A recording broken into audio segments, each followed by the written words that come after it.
All right, today we're going to peek behind the curtain at one of the most important and yet completely invisible jobs your computer's operating system is doing every single second you're using it. We're talking about memory management.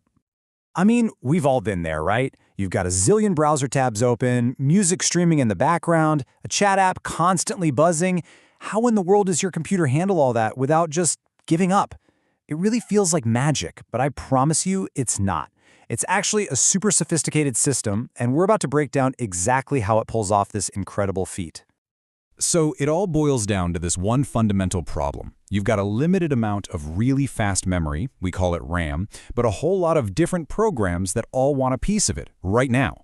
It is a constant, high-stakes juggling act. To really get this, let's use an analogy. Imagine your computer's RAM is a big apartment building, and the star of our show, the operating system, or OS, is the super meticulous building manager. Its entire job is to keep all the tenants happy and make sure the building runs without a hitch. Okay, so every time you open an app, the OS creates what's known as a process. You can just think of it as a program that's up and running. In our little story, each process is basically a new tenant walking up to the front desk, needing an apartment to live and work in. Now, what's rule number one for any good apartment manager? Right, tenants can't just wander into each other's homes whenever they want. Well, the OS has the exact same job. It has to make sure every program is kept separate so they don't start messing with each other's stuff. And the way the OS does this is super clever. It uses something called an address space. You can think of it like this. The OS gives every single process its own private map of the entire building. This map shows only the memory locations that specific process is allowed to touch. It's kind of like giving each tenant a key that only unlocks their own apartment door and nothing else. And this analogy, it holds up perfectly. A tenant has their own private locked apartment, a process has its own private address space. You can't just barge into your neighbor's place, and a program can't just access another program's memory. This separation is absolutely crucial for keeping your computer stable and secure. Okay, so everyone has their own private space. Great! But that brings up the next big headache for our OS manager. When a new program starts up, the manager has to play a tricky game of Tetris to find the perfect-sized empty space for this new tenant to move into. So, picture it. You double-click an icon. Boom! A new tenant shows up at the front desk. They need an apartment, right? But just like in the real world, apartments come in all different sizes, and so do programs. How does the manager possibly figure out where to put them? Well, one of the most common tricks in the book is an algorithm called best fit. It's pretty much what it sounds like. The manager scans the entire list of empty apartments and picks the one that's the tightest possible fit for the new tenant. It's all about being efficient. You don't want to waste a giant penthouse suite on a tenant who just needs a tiny studio, right? But, as you can probably imagine, this constant cycle of tenants moving in and tenants moving out, of you opening and closing programs, it creates an unavoidable side effect. The system isn't perfect, and pretty soon things start to get messy. Just imagine it. Tenants with different-sized apartments are leaving at completely random times. What you end up with are all these small, weirdly shaped, empty gaps scattered all over the building. They're too small for any new tenant to actually use, but they're still technically empty space. And this messy situation, of course, has a technical name. It's called external fragmentation. See, the total amount of free memory might actually be pretty big, but because it's all broken up into these tiny, separate chunks, the OS can't use it to launch a big new program.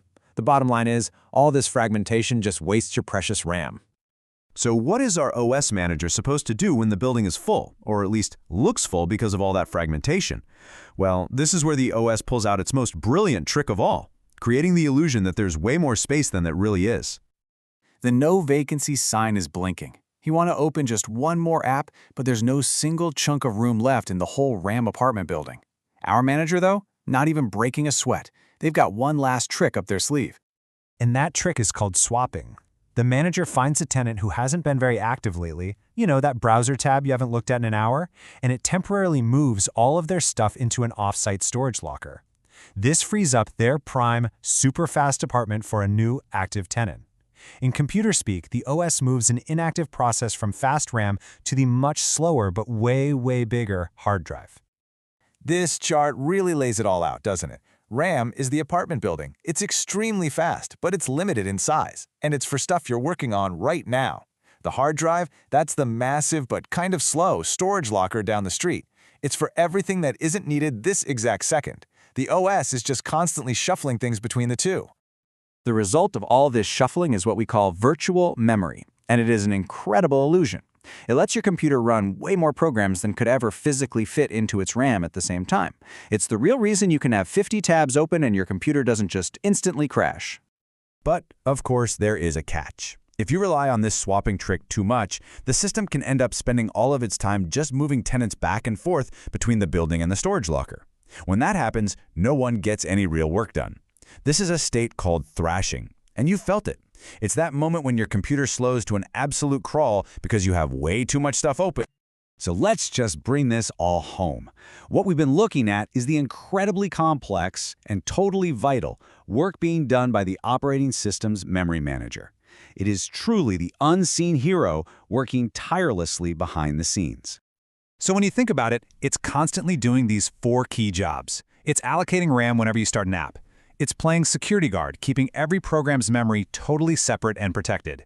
It's the cleanup crew, freeing up memory when you close things. And finally, it's a master magician, using that virtual memory trick whenever things start to get crowded. And why does any of this matter to you?